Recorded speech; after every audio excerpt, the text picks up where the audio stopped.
Good evening and welcome to our final candidate forum this evening. We are thrilled that we have with us tonight the two candidates who are running for election. We're thrilled that we have so many students here tonight. Those of you who are students from Evergreen, would you just raise your hand?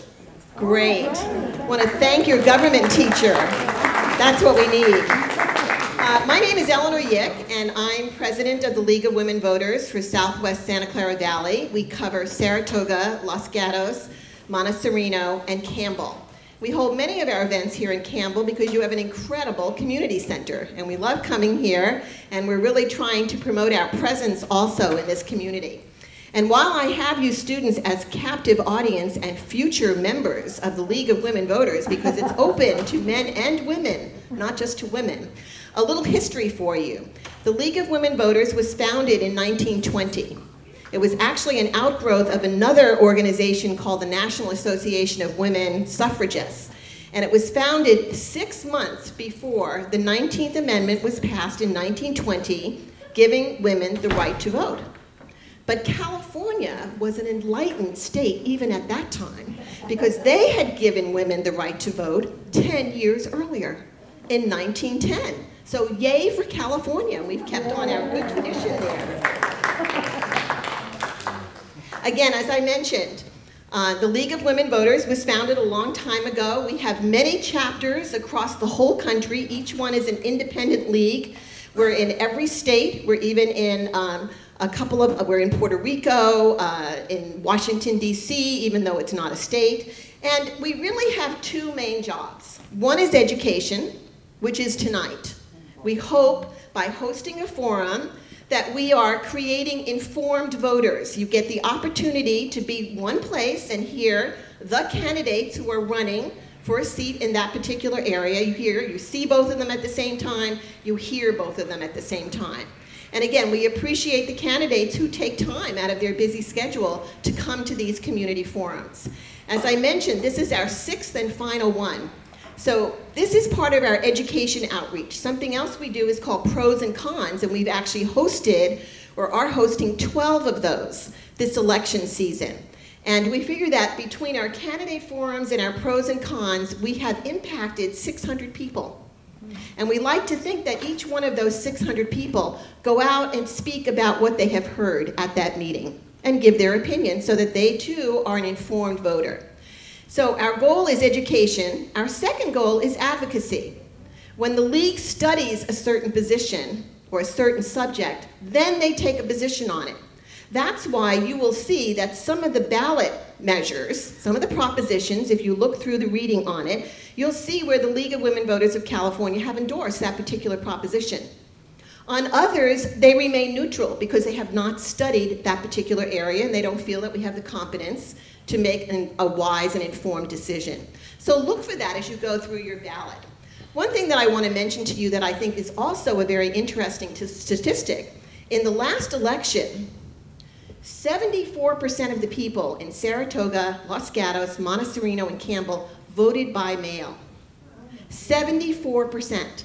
So what that tells us as a league is we need to get our business done sooner, much sooner than just election day. I think that's a pretty incredible statistic to keep in mind.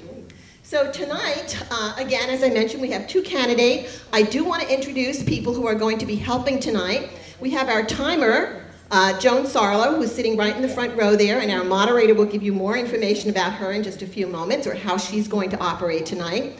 We have our question sorters over here. We have Cherry Nelson and Barbara Lee. If you have a question for the candidate, you can write it on a card. If you have not gotten a card, raise your hand, and one of our league members will come around and give you a card. And they will also be collected if you hold up your hand. They give the cards to our card sorters. They try to pick questions that are general in nature, different topics that each one of the candidates is going to answer. So a very important job, so thank you very much for agreeing to do that tonight. And now it's my pleasure to introduce our moderator this evening, the former mayor of Saratoga, a council person from Saratoga, and a current member of their planning commission. So Joyce Lava. Thank you. Thank you. We are, can you hear me? Everybody? Can you now hear me? No. Okay. Well, we are short one microphone here, so we're going to have to do a little sharing back and forth until we get that that fixed.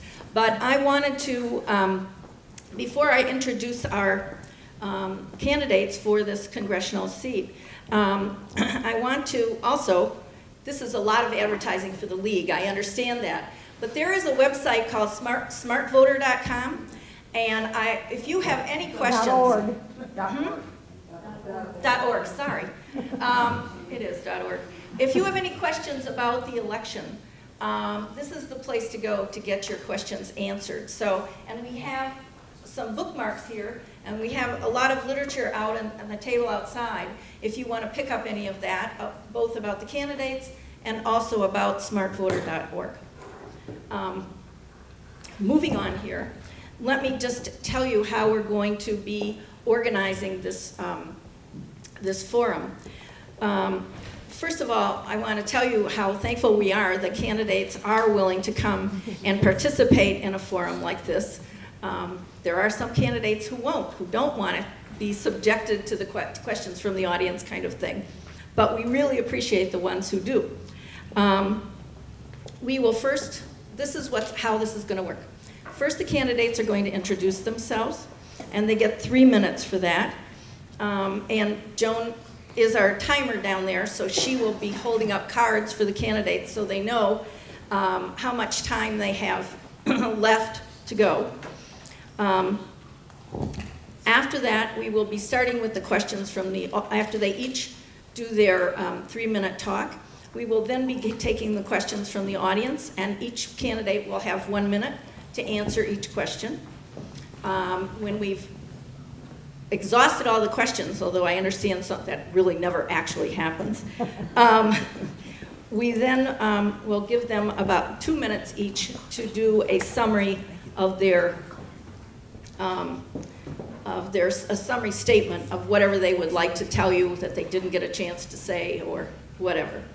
So let's begin. We drew numbers, and Mr. Dave Chapman, who is, let me back up and say, so these two candidates are running for the Congressional District, which covers a large area here of Saratoga, some of Los Gatos, or all of Los Gatos now, I guess. Los Gatos, part of Campbell, etc. And it is the 18th Congressional District. And so Dave Chapman was the first person who drew the number out of the hat. So I'm going to give it to Dave for his 3-minute talk.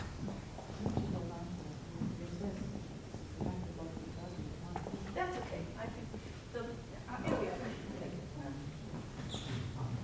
Yes, thank you. I'd like to start by thanking the League of Women Voters for taking the time to put on these events. It's a lot of work, and I know that they show up every election cycle with a variety of forums and candidate meetups, which is very helpful. So thank you. My name is Dave Chapman. I'm running for Congress. That is to say, I'm running for the privilege of representing you in Washington, D.C. In order to do this, I believe that it's necessary to have a person who understands what the concerns of this district are.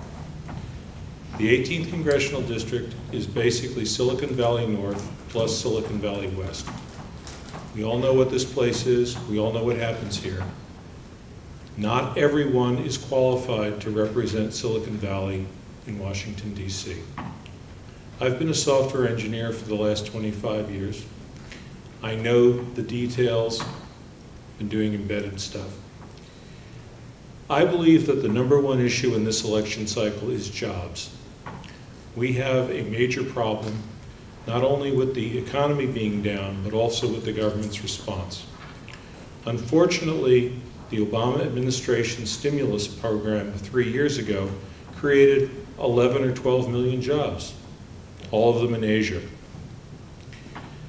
We need to have a government policy that understands that we are now dealing with an international economy, a global financial system, and that recognizes that we are going to have a global response.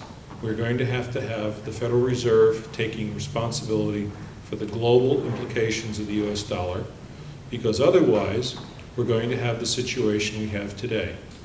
We have a $600 billion a year trade deficit, and that means 6 million Americans are out of work because of our current policies. We need a more sophisticated understanding of our policies. We need to make certain changes, and we also need to make changes in the practice of allowing half-priced workers under programs like H-1B. This is extremely destructive in many ways. First of all, it's destructive in that it brings back slavery into the United States. We've already fought one civil war about that. The second thing is that if we have a policy of allowing corporations to import half-priced foreign workers, they're going to use this to push down the wages of the Americans who are still working. And they're going to use this to create a situation where American college students will graduate with a degree in computer science or electrical engineering and not be able to find a job. All of these are creating social problems that we cannot afford. I believe that we need major changes in Washington, and I believe that I will be well placed to implement them. A major part of this is that we know what's going to happen in this coming election. The Republican Party is going to maintain control of the House of Representatives. And that means that a Republican member of Congress will have a much better opportunity to influence the leadership, much better opportunity to get good committee assignments, and much better opportunity to get legislation considered by the committees and passed by the full House. These are the reasons why I believe I'm the better candidate tonight. Thank you. And the other, I'm just going to talk. Can you hear? Yeah. The other candidate is Anna Eshoo, who is the current incumbent in this 18th Congressional District. Thank you very much, and good evening, everyone. I too want to begin by thanking the League of Women Voters, who do extraordinary work, not just around election time, but all year long. I know that, having been part of the League for many, many years. I'm Anna Eshoo. I am the Congresswoman now, and the new areas of the Congressional District are right up there, or right, I think, in front of you, that are either added or already a part of what will be Congressional District 18.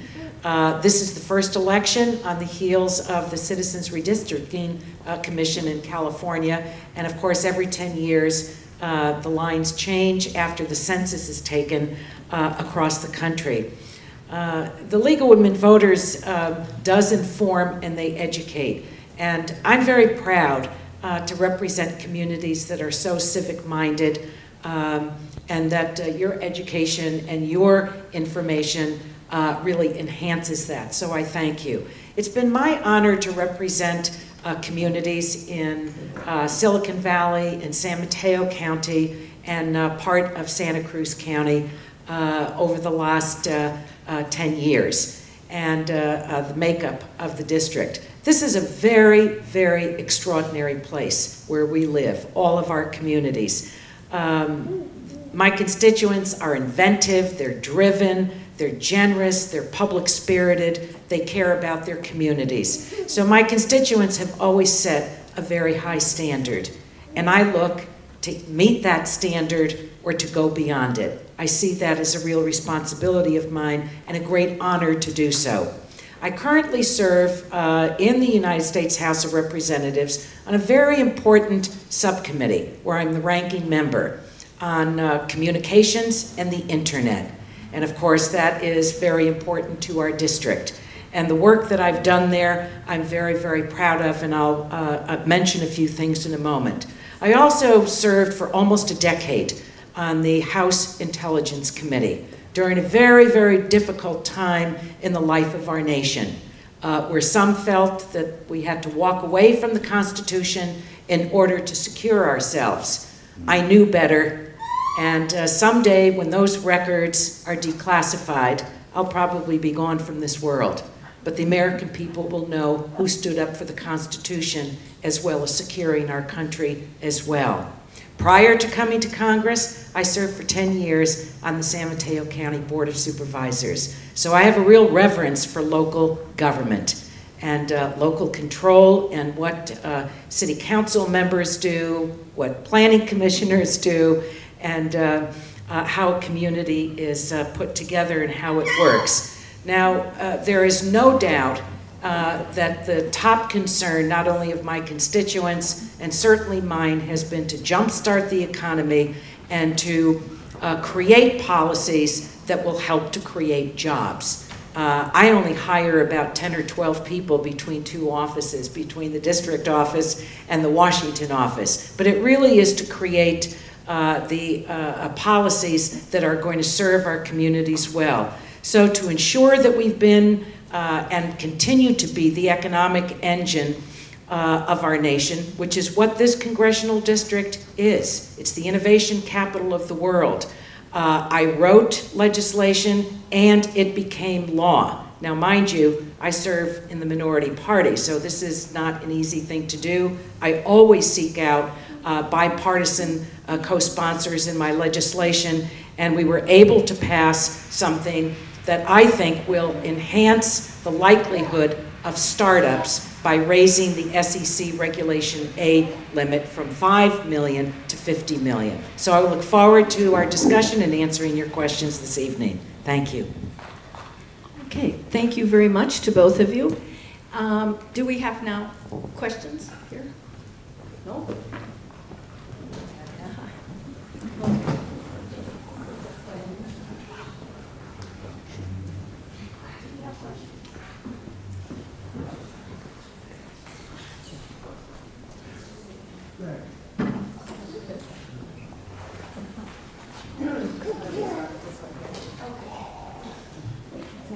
Okay.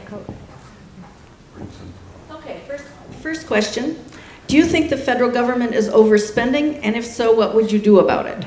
So I think since Dave went first, we'll have Anna go first and switch back. Well, there is no question that one of the biggest challenges that's facing our country right now is our national debt and our deficit. There's a difference between the two and how they were created. The major contributors to our national debt, I'm very proud to say I voted against. The war in Iraq, all of the Bush tax cuts because they've been renewed more than once, and I voted against them even when President Obama asked for votes last year, because from the beginning I saw them as budget busters. We simply could not afford them. I could have been more popular by voting for them. There have been many constituents in my district that would have liked it, but from the very beginning I voted against it. Now, I think that we should have we'll probably have some questions about what we do about this. The Congress is going to return in a lame duck session, November 13th, and I think that in order to create confidence in our markets, confidence with the American people, confidence of the private sector, that the Congress really must come up with a long-term plan that is supported by both sides of the aisle, because one party or the other cannot do it. And I look forward to being part of that on the spending side. My record is very clear. I have voted for over $5 trillion in cuts, and because there is spending that I don't think represents the best investment in our country. Education is certainly one of the key investments, but I don't think a bloated military budget or programs that aren't working any longer we can afford. So, but the big ticket items, make no mistake about it, are the huge tax cuts, and those I voted against. Okay. Thank you. Dave, can you guys? That was a little bit longer. Okay. So I think we need to give Mr. Chapman. Right. Okay. And just in case, so do you think the federal government? It's a big question. Do you think the federal government is overspending, and if so, what would you do about it? Okay. Yeah, I think they're overspending. Traditional method of running governments back in the olden days was called tithes. Harvest time, the tax collector would come around and take 10% of every farmer's harvest, which went to go to the church for what we now call social programs and education. and then they would take 10% and spend it on the king, what we now call defense and law enforcement. 20% of the national income is the traditional amount. U.S. government is spending somewhat more than that, I think about 40% right now. I believe that we need to rationalize our military spending by cutting the Army dramatically.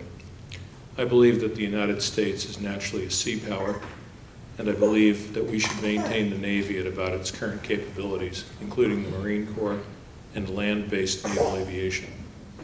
I believe that the Army should be cut by about 80%. I believe we should withdraw all of our land forces from Germany, all of our land forces from Korea. In fact, I think that we should withdraw all Army forces from the landmass of Asia and Europe. Because, quite frankly, every time we have an army in those places, we get involved in some silliness. And that's what's causing the money. I don't know if we're going to be able to achieve any real meaningful reductions in Medicare or Social Security. If you cut those, it's going to hurt people. And I don't see any way that efficiency can be increased much from where it is now. And if you increase taxes, you're going to slow the economy down.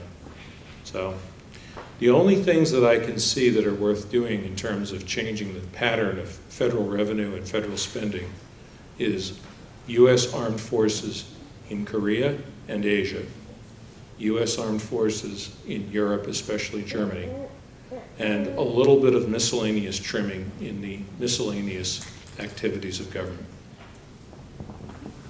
Thank you. Okay, next question, and Dave goes first on this one.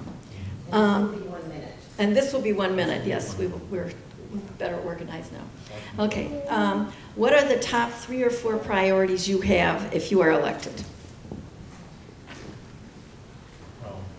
The first thing I'll do is introduce legislation to repeal the H-1B visa program. The working title for this bill is the Anti-Slavery Bill of 2013. Kind of gives you an idea what I feel about this program. The second priority would be to institute a discussion of reforming the Federal Reserve. You may not know this, but the 100th anniversary of the Federal Reserve is December of next year. And the current Fed districts reflect the realities of America in 1913. The San Francisco Fed, for example, currently represents about 1/3 of the total American economy. I recommend setting up a Federal Reserve Bank of Miami, Seattle, and San Diego. My third priority would be to institute a situation where the Federal Reserve pays taxes. There's technical reasons for this having to do with the ratio between debt and equity in the American economy and the banking system. But right now, we have enormous amounts of debt in this country, and that's why QE3 doesn't work. The Federal Reserve is introducing more debt, and it's not doing any good. Okay. Thank you. 1 minute for big things. I think that, first of all,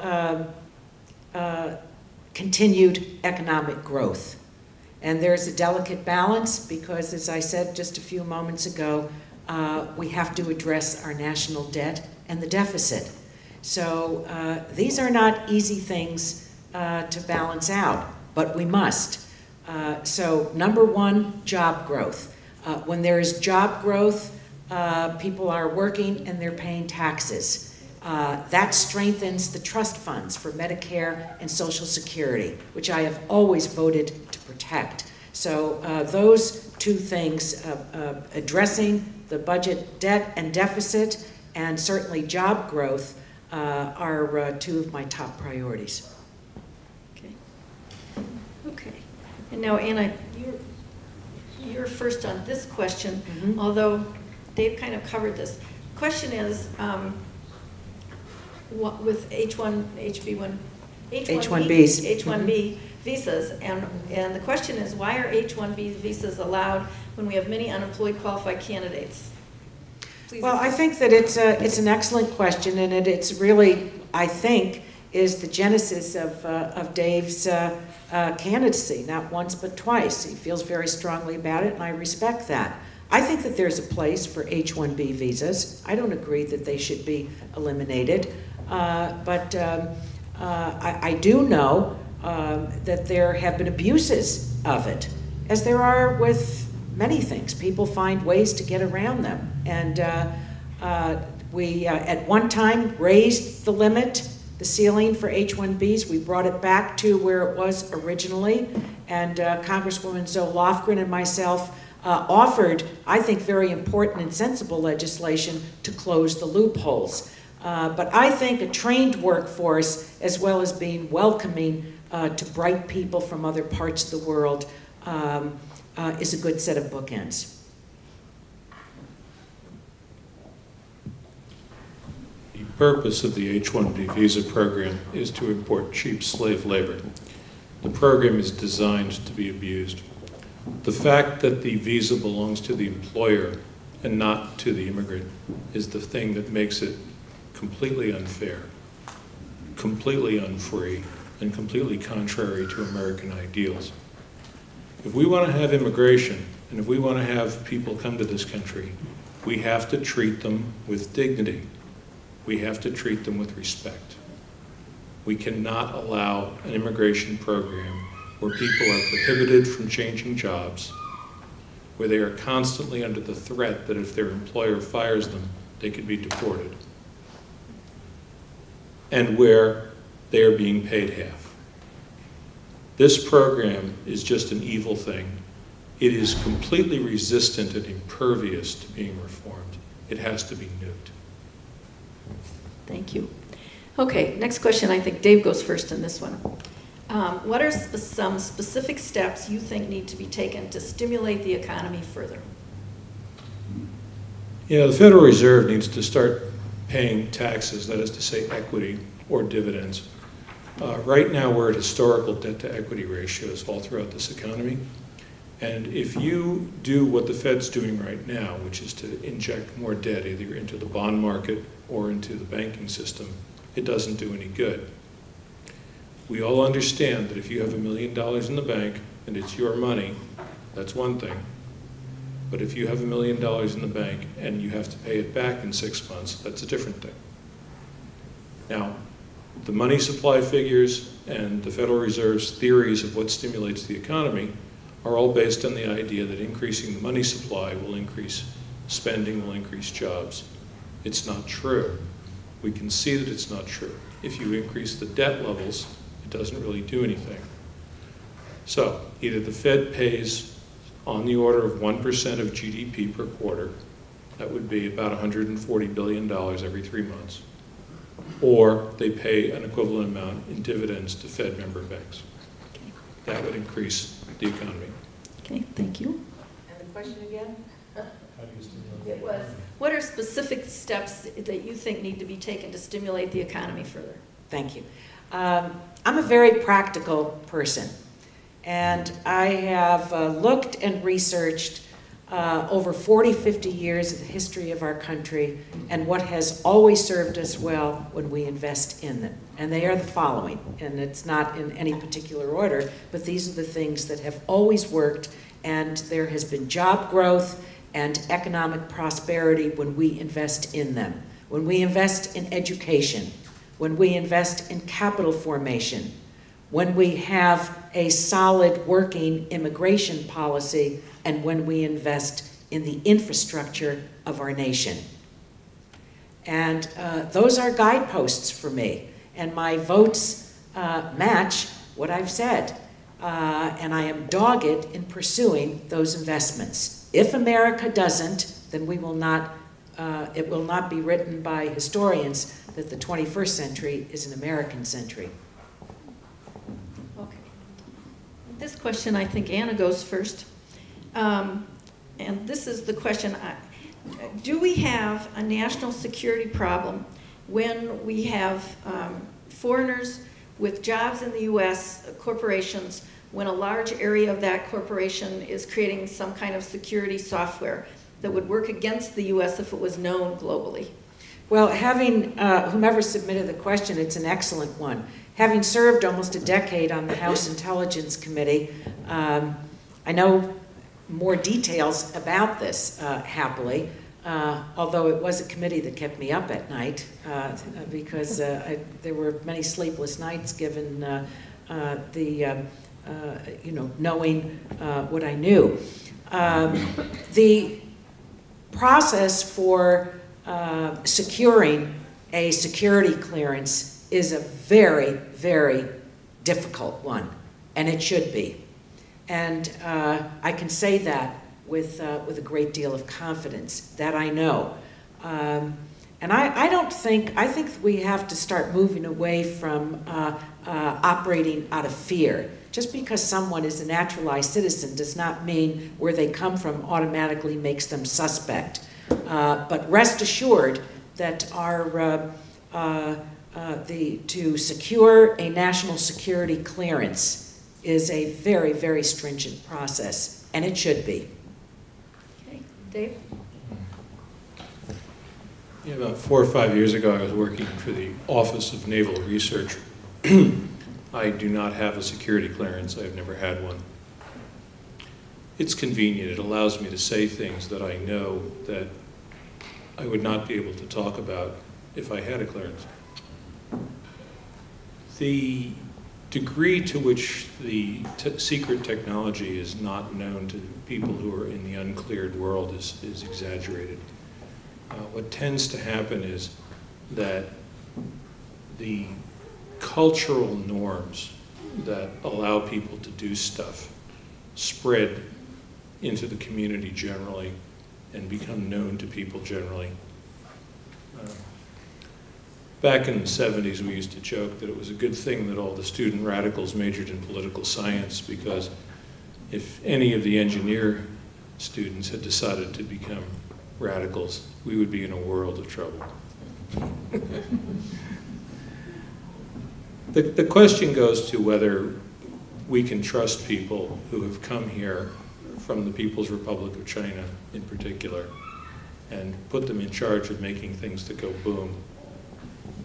I'm afraid we generally can't, because we know from experience that 10% of them are going to be spies. Thank you.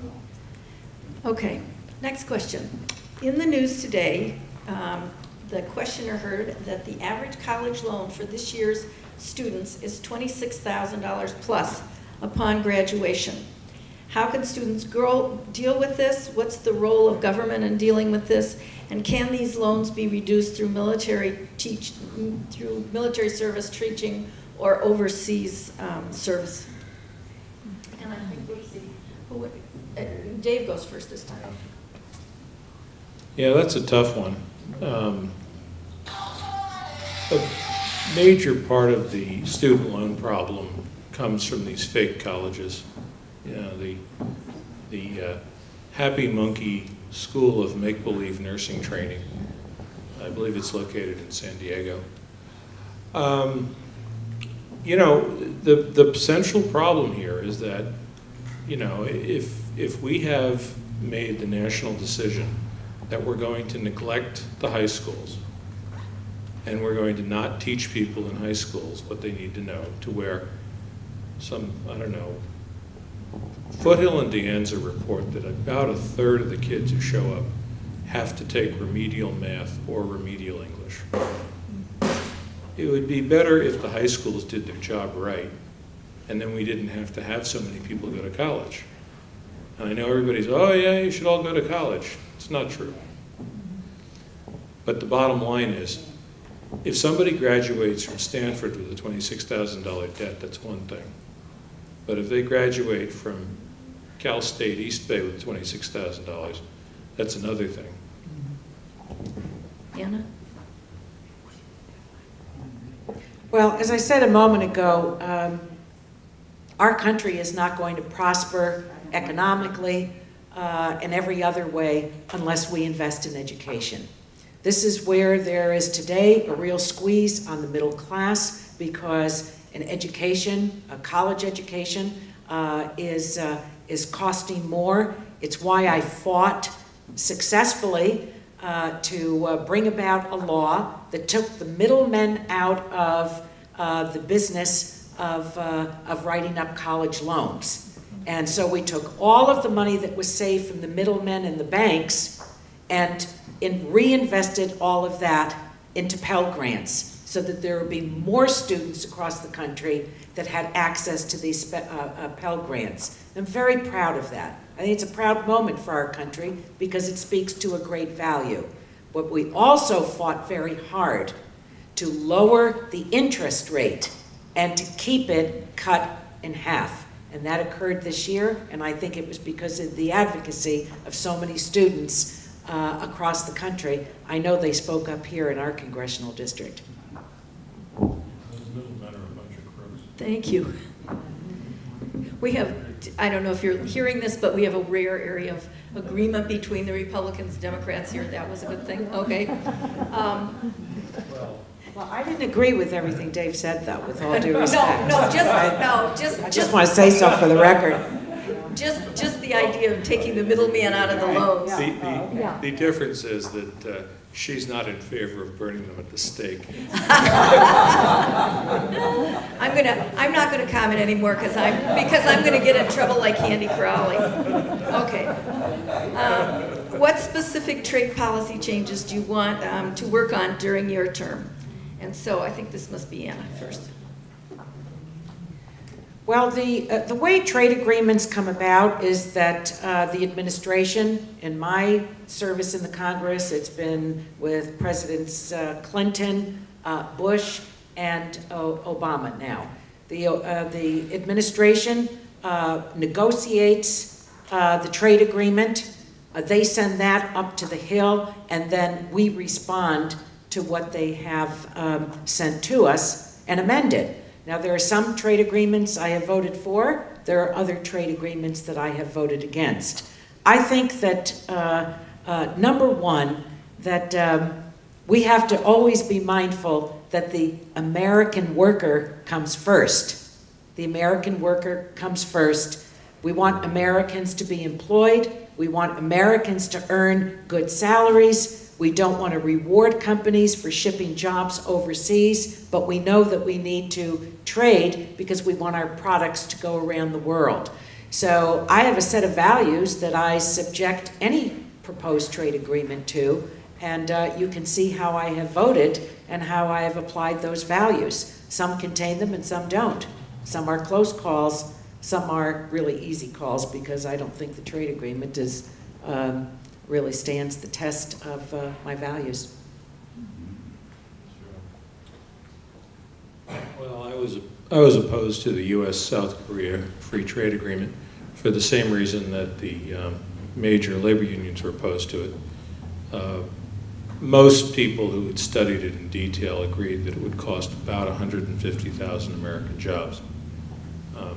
That is to say, the U.S. trade deficit with South Korea was expected to go from $15 billion a year to $30 billion a year. In fact, it's gone up to something like $40 billion a year in the first few months of the implementation of the treaty.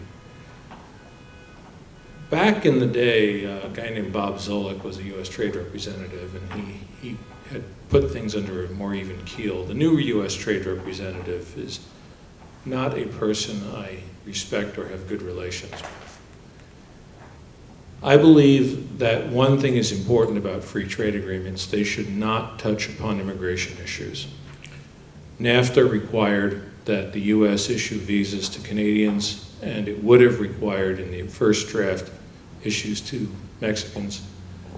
South Korea Free Trade Agreement is similar. Singapore and Australia Free Trade Agreements also include immigration-related proposals. This junk should not be in free trade agreements. Okay. Next question. Do you support or would you work to dismantle the Affordable Health Care Act? Yeah, let's see. I think Dave is first in this. Yeah, it's so sad. Here we have a well-intentioned piece of legislation where the numbers do not add up. And it's going to collapse on its own weight unless something really major is done one way or the other. Clearly, if Obama gets reelected, they will pass major tax increases to pay for the major benefit expansions that are scheduled next year. I don't know what to do about it. I really don't. We're going to keep the parts about no caps on lifetime benefits, and we're going to keep the parts about, you know, pre-existing conditions not being allowed if you have continuous coverage. Very technical, eye-watering stuff. But at the end of the day, either the left or the right is going to have to make major changes to it because the bill that was passed doesn't add up. Well, with all due respect to you, you're wrong. The Congressional Budget Office, which is nonpartisan, scored the bill.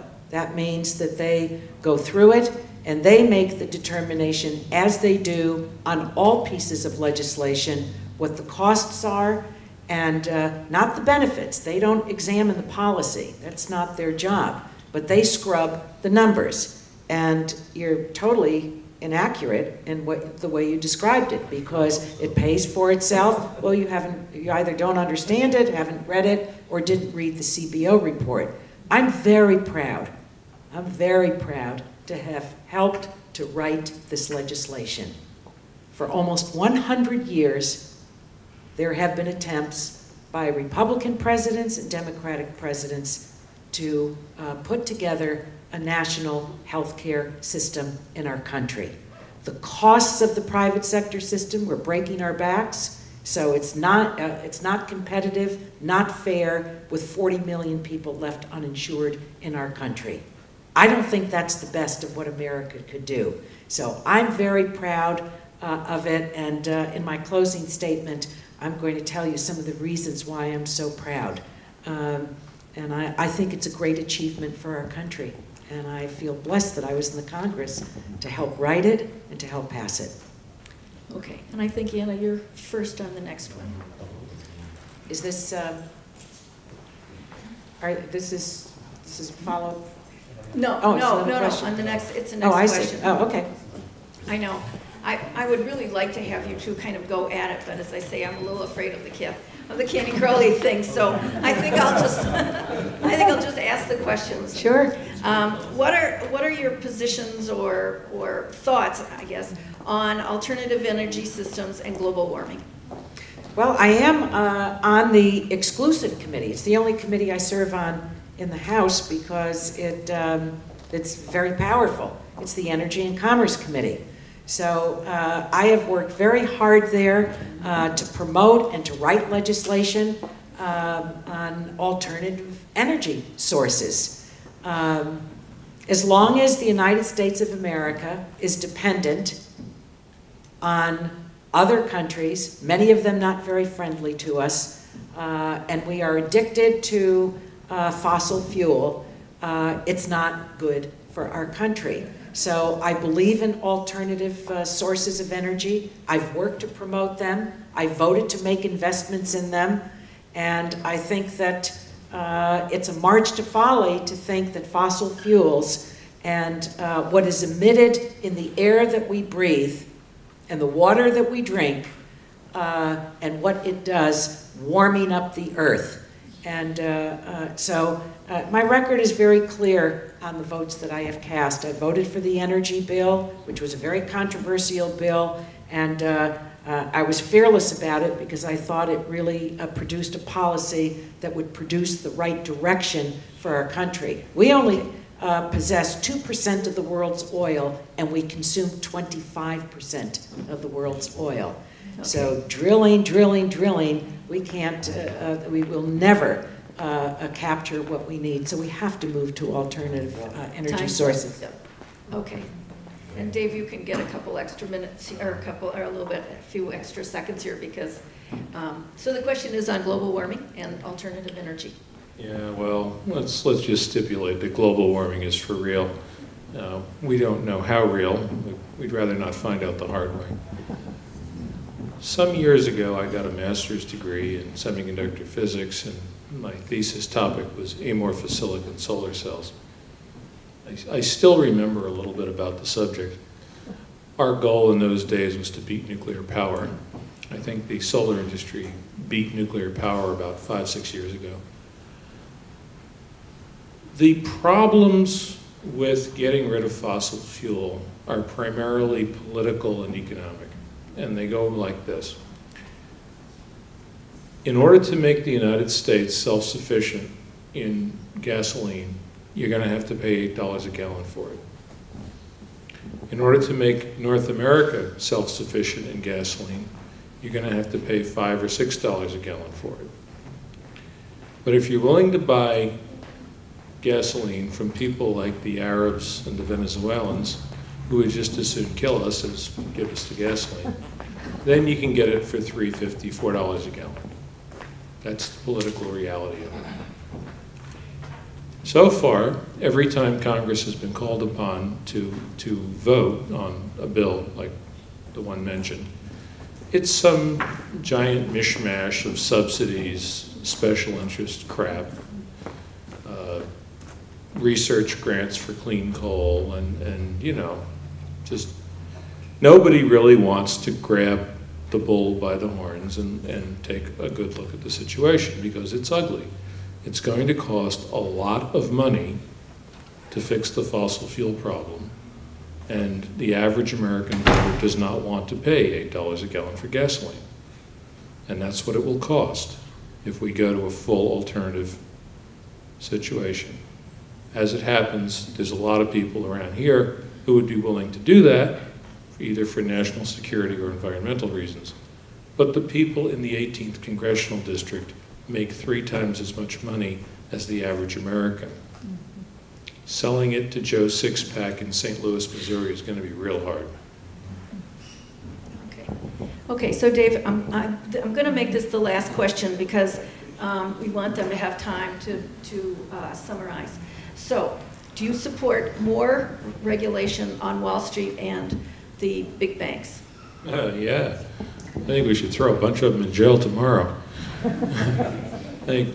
Look, if you've been paying attention to Senator Schumer's hearings about the bond rating agencies, you may have come to the same conclusion as me.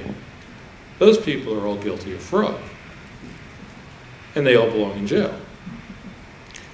And I think it is disgusting that the current administration is running out the clock on these guys, such that even if Romney gets elected, and even if Romney's Attorney General decides to go for it, most of these clowns will be able to walk because of the statute of limitations. We have had massive securities fraud in this country in the last 10 years, and nobody has been punished for it. And I'm sorry if this sounds cynical, but I think that payoffs to members of Congress have been the main reason why. So yeah, I think they should be regulated, but I think we should enforce the regulations we already have. Thank you. Thank you. There is no question that Wall Street was a major, major contributor to the near total economic collapse of our country. I think that it is a minor miracle that the Dodd-Frank legislation, which is the toughest legislation that has been passed relative to regulating Wall Street since FDR's reforms, I think it's a minor miracle because of all of the money that was lobbied against it. But make no mistake, it is a very important piece of legislation, which I was proud to vote for. I think it was important, and I think that Dave is right in this, that one of the great frustrations of the American people is that if they go through a stop sign, they're going to get a ticket. They do the wrong thing, they might go to the county jail, but no one has gone to prison on this. But I do think that we have to make sure that the law is carried out, that the Consumer Protection Agency actually is allowed to be up and running to protect consumers across the country, and when needed legislation is called upon, I will be there to protect the consumer, as I always have been. Thank you. And thank you to both of you for answering. I know you would like to have engaged a little bit more, but just time-wise, I think you went first to start, so I think Anna goes first to do. We're going to do 2-minute summaries from each of them so they can kind of clean up any things they wanted to say but didn't have enough time to in the format. Thank you. Well, thank you again to the League of Women Voters, to everyone that's here this evening, and those that are listening in and watching from home. I love these forums. I've participated in many of them over the years, and it's always a challenge to describe not only the challenges of our time, but also in 1 minute or less describe the how we would address it. I think the highest honor of my life, besides having my children and raising them, is to represent the people of this area in Congress. I have never taken my constituents for granted and brought, I believe, a high level of not only service to them, but been an effective legislator. I've been in the minority party for most of the time that I have served in Congress, but that has never allowed me to think in any way, shape, or form that my representation would be diminished by anyone, that my voice would be heard in the Congress for women, for children, for families, for health care, to protect the environment, to write legislation that actually the idea is coming from my own constituents. I stay close to my constituents. I come home every single week to be in the community. We have conducted countless telephone town hall meetings where the participation, I think, is amongst the highest in the country. 8,000 and 9,000 constituents dialing in to ask their questions directly of me.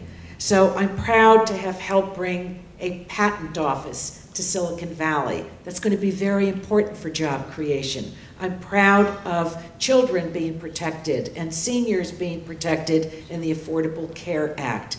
There are many pieces of legislation. I invite you to take my literature, to read more. You can go to my campaign site. I see the stop sign.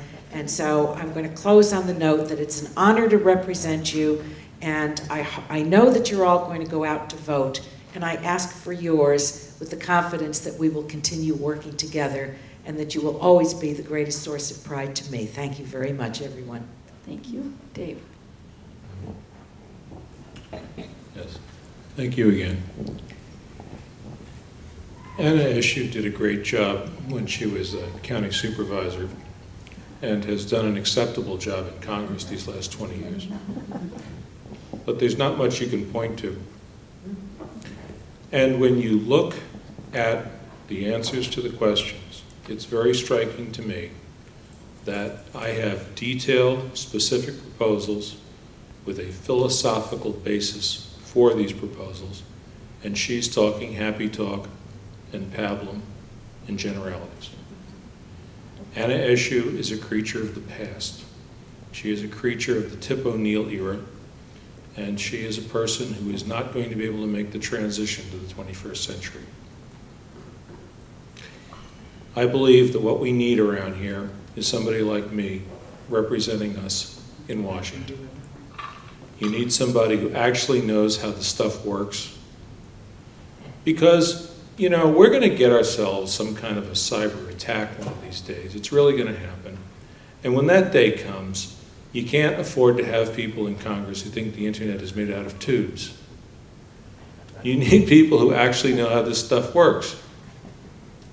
You also need somebody who understands the economy in a way better than, oh, we need to create jobs, as if happy talk and wishing will make it so. We are faced in this planet with some real problems. The oil is running out. The carbon dioxide levels are getting higher. We're getting no cooperation from the Chinese or the Indians on these issues, and we're getting very little cooperation from anybody on the subject of international financial governance. You've got to have people who know what they're doing in charge. And I do not think that Anna Eshoo is good enough. That's why I'm asking you to vote for me for U.S. Congress. Thank you. Well, thank you to both. I think they deserve, it's very hard to run for office.